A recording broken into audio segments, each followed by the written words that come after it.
है जानवर जिससे अमेरिका को हर साल अरबों डॉलर का नुकसान होता है और जिसे कोई काबू में नहीं ला पा रहा। दोपहर की चिलचिलाती गर्मी में अमेरिका के दक्षिणी इलाके की लाल मिट्टी वाले एक खेत में चार ओल्ड टेरेन वाहन एटीवी गोल घेरा बनाकर खड़े हैं। इनके बीच एक अस्थाई लोहे के पिंजरे में दर्जनों काले ताकतवर जंगली सुअर घुसे हुए हैं, जमीन को खोदते गुर्राते हुए जैसे किसी खतरे को भांप रहे हों। इन वाहनों के चारों ओर कुछ काउबॉय हैट पहने आदमी खड़े हैं, हाथ सीने पर बांधे हुए, आंखों में तनाव साफ दिख रहा है। पहली नजर में यह दृश्य किसी वेस्टर्न फिल्म का लग सकता है, लेकिन नहीं। यह एक हकीकत है, एक ऐसी जंग का पल जिसे अक्सर नजरअंदाज कर दिया जाता है। जंग जंगली सुअरों के खिलाफ। वो जानवर जो देखने में भले ही आम लगे, लेकिन हर साल लाखों हेक्टेयर फसलों को बर्बाद कर रहे हैं, मवेशियों पर हमला कर रहे हैं, बीमारियां फैला रहे हैं और अमेरिका को अरबों डॉलर का आर्थिक नुकसान पहुंचा रहे हैं। इस वीडियो में हम इस अजीबोगरीब संकट को गहराई से समझने की कोशिश करेंगे। आखिर ये जानवर कौन है जो पूरे अमेरिका के लिए सिरदर्द बन गए हैं? क्यों ऐसे पिंजरे किसानों के लिए जीवन मरण का हथियार बन चुके हैं? और क्यों कई राज्यों में यह जंग जंगली सुअरों से कभी खत्म न होने वाली लड़ाई बन गई है? अमेरिका में जंगली सुअरों के खिलाफ जंग जब किसान बन गए खामोश योद्धा टेक्सास के लैबॉक शहर के बाहरी इलाके में, जहां सुनहरे मक्के के खेत क्षितिज तक फैले होते हैं। अक्टूबर की एक सुबह किसान मिलर के लिए एक बुरे सपने में बदल गई। जब वह अपने घर के बरामदे से खेत की ओर देखता है तो पाता है कि उसके पूरे 50 एकड़ की मक्का की फसल, जिसे उसने महीनों की मेहनत से उगाया था, पूरी तरह तबाह हो चुकी है। मक्के की कतारें उखड़ चुकी थीं, जड़ें जमीन से बाहर थीं और मिट्टी ऐसे बिखरी हुई थी जैसे कोई भूकंप आया हो। इस तबाही के पीछे न तो कोई तूफान था, न ही कोई इंसानी शरारत, बल्कि जिम्मेदार थे 30 से ज्यादा जंगली सुअर। हर एक का वजन करीब 250 पाउंड, जो लोहे की बाड़ तोड़कर खेत में ऐसे घुस पड़े जैसे कोई जिंदा तूफान।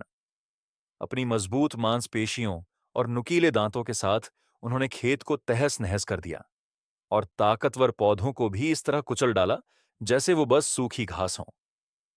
इस भयानक नुकसान से भी ज्यादा गहरा था मिलर का मानसिक आघात, उस लाचारी की भावना, जब कोई किसान अपने पूरे मौसम की मेहनत को एक ही रात में बर्बाद होते देखता है। मिलर की कहानी कोई अकेली घटना नहीं है। जंगली सुअर आज अमेरिकी खेती के लिए एक अदृश्य आतंक बन चुके हैं। हर साल ये जानवर 2 अरब डॉलर से ज्यादा की तबाही मचाते हैं। सिर्फ फसलें ही नहीं, बल्कि ये बाड़ें तोड़ते हैं, सिंचाई की व्यवस्था बिगाड़ते हैं और यहां तक कि दक्षिणी राज्यों में सड़क दुर्घटनाओं की वजह भी बनते हैं। पहले लोग इन सुअरों को बंदूक से मारने की कोशिश करते थे, लेकिन यह तरीका न तो कारगर था और न ही सुरक्षित। अब एक नई तकनीक सामने आ रही है जो ज्यादा प्रभावी साबित हो रही है, स्मार्ट कोरल ट्रैप्स। यह एक आधुनिक जाल प्रणाली है जिसमें 40 फीट चौड़े और 5 फीट ऊंचे स्टील के घेरे होते हैं, जो इतने मजबूत होते हैं कि घबराई हुई सुअरों की पूरी टोली को भी रोक सकें।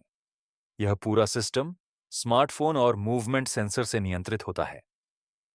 पहले कुछ दिनों तक जाल के अंदर चारा डाला जाता है ताकि सुअर आदतन वहां आना शुरू करें और उनकी सतर्कता कम हो।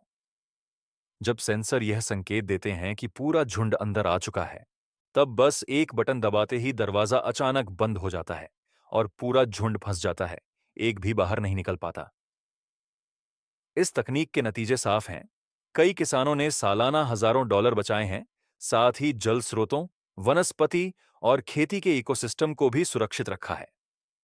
इंसान और जंगली प्रकृति के बीच इस खामोश संघर्ष में तकनीक सिर्फ एक समाधान नहीं है, बल्कि किसानों के लिए वह उम्मीद है जिससे वे अपनी जमीन और जीवन शैली को बचाए रख सकें। एशियाई कार्प, शांत पानी के नीचे का खतरनाक हमलावर, अगर जंगली सुअर जमीन पर तबाही मचाने वाला खतरा है, जो खेतों में डर का माहौल पैदा करते हैं, तो दूसरी ओर शांत दिखने वाले पानी के नीचे भी एक और खतरा चुपचाप फैल रहा है, ज्यादा जिद्दी, ज्यादा टिकाऊ और कहीं ज्यादा कठिन।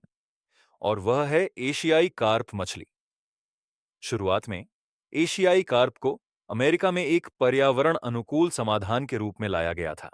इन्हें जलकुंभी और शैवाल को नियंत्रित करने और तालाबों को साफ रखने के लिए मत्स्य पालन फार्मों में पाला गया।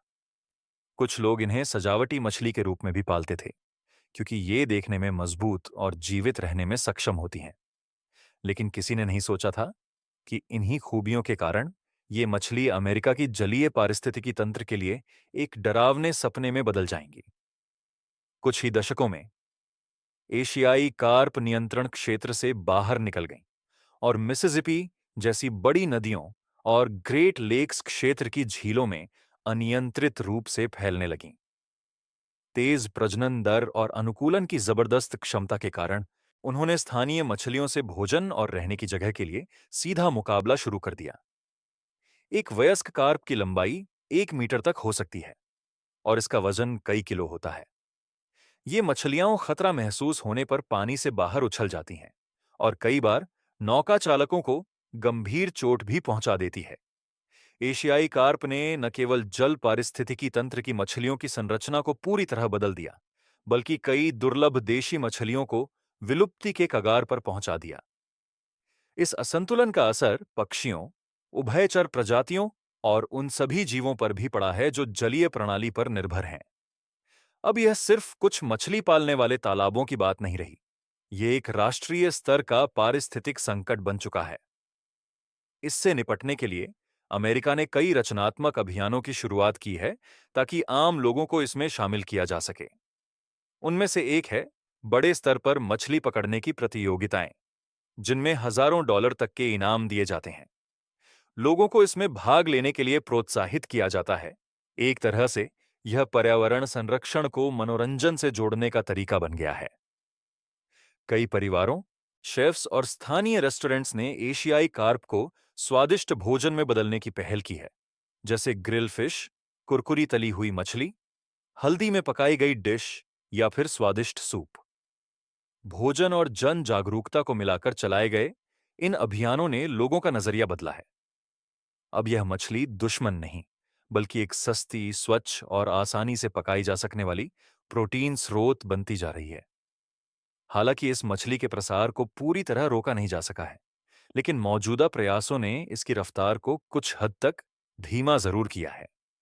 और इससे भी बड़ी बात यह है कि अब लोगों में यह समझ बनने लगी है कि हर विदेशी प्रजाति नई पारिस्थितिकी तंत्र में फायदेमंद नहीं होती, और कई बार अच्छे इरादों से लाए गए जीव भी एक बड़े संकट में बदल सकते हैं। साही, अंधेरे में फसलों का चुपचाप दुश्मन जब नदियां विदेशी प्रजातियों के कारण हलचल में हो, तो जमीन पर फलदार बागों और अनाज के खेतों के बीच एक छोटा सा प्राणी खामोशी से भारी नुकसान पहुंचा रहा होता है। न शोरगुल, न हिंसा, लेकिन असर इतना कि पूरी फसल की सेहत पर फर्क पड़ जाए। यह प्राणी है साही पोर्क्यूपाइन, एक छोटा शांत जीव जो कृषि के लिए एक बड़ा सिरदर्द बनता जा रहा है। शाही पेड़ों की छाल या फलों को नहीं चबाता, यह जमीन खोदता है। अपने मजबूत पंजों से यह जमीन को उखाड़कर कीड़े मकोड़े, लार्वा और कोमल जड़ों को खोजता है, जो इसका पसंदीदा भोजन है। हालांकि ये खुदाई ज्यादातर मिट्टी की ऊपरी सतह पर होती है, लेकिन इसके परिणाम गंभीर होते हैं। पेड़ की जड़ें बाहर आ जाती हैं, कमजोर हो जाती हैं, और फिर पौधों की पानी और पोषक तत्व सोखने की क्षमता घट जाती है। खासकर नवोदित पौधों के लिए जड़ों के आसपास बार बार खुदाई उन्हें पूरी तरह सुखा देती है। गेहूं, जौ या मक्का जैसे अनाज के खेतों में साही की खुदाई मिट्टी को उथल पुथल कर देती है। पौधे झुक जाते हैं, खेत के कुछ हिस्से बर्बाद हो जाते हैं। ये गड्ढे सिंचाई को भी प्रभावित करते हैं। कभी कहीं ज्यादा पानी रुक जाता है तो कहीं बिल्कुल सूखा पड़ जाता है, और इन दोनों ही स्थितियों का असर सीधे उत्पादन पर पड़ता है। साही से होने वाला नुकसान हर साल कई मिलियन डॉलर तक पहुंच सकता है। एक चौंकाने वाला आंकड़ा, खासकर तब जब हम इसके छोटे आकार और एकाकी स्वभाव को देखें। लेकिन किसानों के लिए इससे भी मुश्किल बात यह है कि साही ज्यादातर रात में सक्रिय होते हैं। ये धीरे धीरे चलते हैं, बहुत कम आवाज करते हैं, और इनका शरीर कांटों से ढका होने के कारण इन्हें हाथ से पकड़ना या रोशनी से डराना बेहद मुश्किल होता है। अभी के लिए सबसे आम उपाय है रात में पिंजरे वाले जाल लगाना, जहां कहीं ताजा खुदाई के निशान हो, ताजा मल हो या पेड़ों के पास खरोंच के निशान दिखें, वहां जाल बिछाए जाते हैं। ये पिंजरे लोहे के होते हैं, जिनमें तेज गंध वाला चारा डाला जाता है और फिर हर सुबह इन्हें चेक किया जाता है। यह एक ऐसा काम है जो धैर्य, निरंतर निगरानी और साही की जीवन शैली की गहरी समझ मांगता है। जंगली सुअर या एशियाई कार्प जैसे जीव जहां आधुनिक तकनीक से रोके जा सकते हैं, वहीं साही जैसे प्राणी के लिए किसानों को परंपरागत तरीकों पर लौटना पड़ता है। निशान पहचानना, गहराई से देखना और सही वक्त पर कार्रवाई करना। यह एक खामोश जंग है, बिना खून के, लेकिन थकाने वाली और मन की परीक्षा लेने वाली।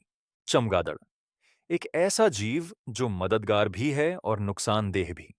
जहां जमीन पर साही चुपचाप जड़ें खोदता है, वहीं रात के आकाश में एक और जीव है जिससे किसानों को सामना करना पड़ता है। वह उड़ता है बिना आवाज के, अंधेरे में सक्रिय रहता है और अपने पीछे ऐसे परिणाम छोड़ जाता है जिनका अंदाजा लगाना मुश्किल होता है। चमगादड़ एक ऐसा प्राणी जो एक साथ मित्र भी है और खतरा भी। कृषि और प्राकृतिक पारिस्थितिकी में शायद ही कोई और जीव इतना विवादित हो जितना चमगादड़। यह न पक्षियों की तरह चहचहाता है, न जंगली सुअरों की तरह सीधे हमला करता है। यह शांत रहता है, रात में उड़ता है और इसकी रेशमी पतली पंखों के बीच एक द्वैतता बसती है, इंसान का सहयोगी भी और संभावित खतरा भी। चमगादड़ के सकारात्मक पक्ष की बात करें तो यह कीट नियंत्रण में बहुत सहायक है। एक वयस्क चमगादड़ एक रात में हजारों मच्छर और हानिकारक कीड़े खा सकता है, जिससे बीमारियों का फैलाव रुकता है और कीटनाशकों की जरूरत घटती है। अमेरिका के कई क्षेत्रों में लोग लकड़ी के बैट हाउस बनाते हैं ताकि चमगादड़ों को अपने बगीचों और खेतों में बुलाया जा सके। यह एक प्राकृतिक रक्षा प्रणाली की तरह काम करता है। लेकिन हर चमगादड़ इतना निर्दोष नहीं होता। कुछ फल खाने वाले चमगादड़ फलों की खेती करने वालों के लिए सिर दर्द बन गए हैं, खासकर दक्षिणी अमेरिका में, जहां आम, पपीता, लीची और रामबूटन जैसे फल उगाए जाते हैं। ये चमगादड़ सबसे पके और मीठे फलों को चुनते हैं, थोड़ा थोड़ा खाकर पूरा फल बर्बाद कर देते हैं। कई बार तो सिर्फ कुछ रातों में सैकड़ों किलो फल जमीन पर गिर जाते हैं, गीलेपन में सड़ जाते हैं और किसान को भारी नुकसान होता है। और भी खतरनाक हैं वे कुछ चमगादड़ जो खून चूसते हैं। हालांकि इनकी संख्या बहुत कम होती है, लेकिन ये मवेशियों के लिए खतरा बन सकते हैं, जैसे गाय, बकरी या भेड़।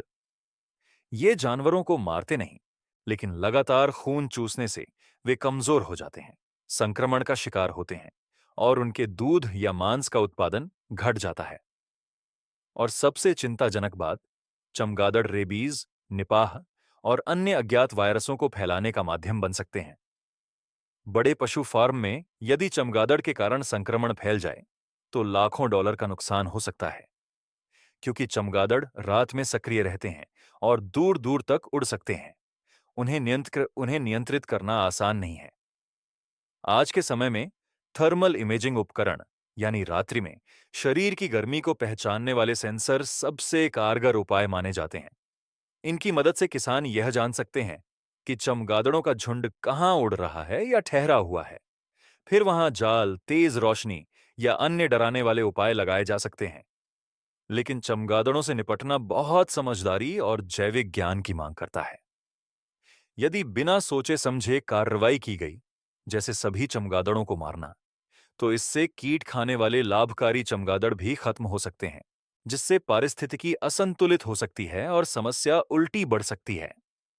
चमगादड़ केवल कृषि की समस्या नहीं है, वे प्राकृतिक तंत्र का एक जटिल हिस्सा हैं। मनुष्य को इनके साथ संतुलन और बुद्धिमत्ता से जीना सीखना होगा, क्योंकि प्रकृति में हर चीज काली या सफेद नहीं होती। कुछ चीजें बीच की भी होती हैं, और चमगादड़ उन्हीं में से एक हैं। टेक्सास के खेतों में जंगली सुअरों से लड़ाई, शांत पानी के नीचे एशियाई कार्प की धीमी घुसपैठ, बगीचों में साही के पंजों के निशान, या अंधेरी रात में उड़ते चमगादड़ों की मौन उपस्थिति, ये सभी उदाहरण हमें बताते हैं कि आधुनिक कृषि एक निरंतर संघर्ष है, जहां किसान को लगातार अनुकूलन, सतर्कता और नवाचार की जरूरत होती है। यह सिर्फ फसल और जानवरों की कहानी नहीं, बल्कि इंसान और प्रकृति के बीच संतुलन की एक गहरी खोज है। इन सभी जीवों में से आपको सबसे अधिक किसने प्रभावित किया? और अगर आप खुद एक किसान होते, तो क्या आप आधुनिक तकनीक का सहारा लेते या फिर पारंपरिक तरीकों पर विश्वास करते? अपने विचार जरूर साझा करें। हमें जानकर खुशी होगी कि आप इस जटिल लेकिन रोमांचक दुनिया को कैसे देखते हैं।